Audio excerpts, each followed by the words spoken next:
We want to bring the idea of creating homes back into the realm of the community. So a lot of our work has been around community-led housing, and we are embracing the component of the actual construction process. So we've got local residents involved in helping to build. We've got lots of champions coming in and skilling up. We're teaching them how to use tools, the building techniques, the use of ecological building materials. So there's a really nice process of demystifying the realms of construction. We have on average of 2 volunteers a day, but sometimes it can be maybe more than that, and that's really wonderful. That's how I started in building things, is like somebody took the time to be like, oh, do you actually know how to use a combi drill? I can show you, rather than like struggling with things, and like there's a lot of assumptions that you know stuff. So there's volunteers, sort of semi-experienced builders through to kind of more experienced builders. We've had to do a lot of, not just we've got a design to deliver, we've got to work out how to deliver the design. How these guys come on site and read drawings is totally different to how an experienced builder would come on and just be able to use architectural drawings. This isn't a bish bash bosh, slam it all together sort of site.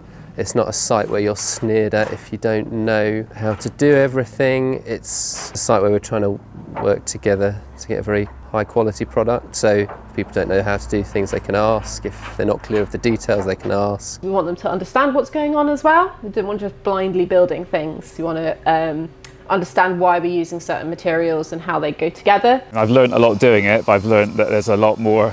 I mean, there's a huge amount involved in building something like this, and you know, it's a huge group effort as well. I try to strike a balance between making progress, but also like making sure that there's time to invest in really going through the whys that you're doing stuff, and just taking that little bit extra time to explain, and then all this knowledge trickles through, and that's what's really great. And that applies for all skill levels.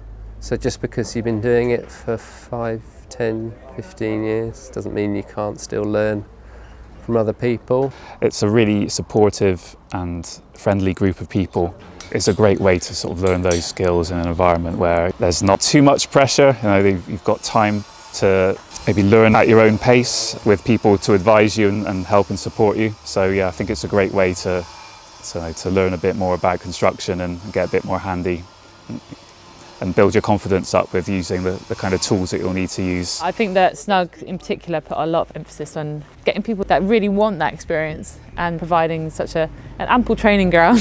One of the things we've been working on for the last few years is the idea of community self-finish, where a community group is building homes together and the people who are going to move in get trained up in the skills that they need to do the finishing work on their own homes. They actually work with each other on each other's homes. We're pretty unique within the whole scene in terms of just like the processes, getting people like really involved on a leased site and working through it in a very much more organic way. There's huge potential for us to really build on that reuse of materials, doing things in a reactive and self-build manner.